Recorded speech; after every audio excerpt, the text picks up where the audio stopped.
how to trade cards in Tasty Travel. Now, the trading system in game doesn't actually let you do that. There's no way you can uh, do direct trades in game.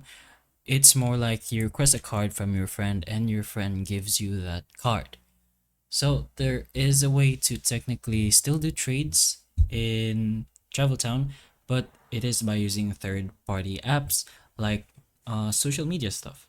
So in our case, maybe you can go to Facebook. That's pretty much most of the time where you can find trading groups like cards in Tasty Travel. So just go ahead and search for trading in Tasty Travel and you'll be able to see multiple groups that is open for you and many other people to do trading for their cards. So you can add them in game if you find a person with your desired card and maybe you have a card for them that they want.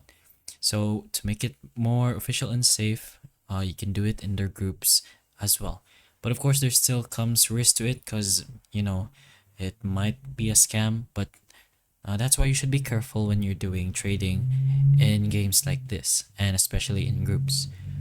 But that is one of the ways you can trade cards in Tasty Travel. You request a card from your newly added friend from your groups, and they request a card from you, and you give that card to them specifically. But hopefully the information of this video can help you, and if it can, please like and subscribe for more videos like this, and that's all.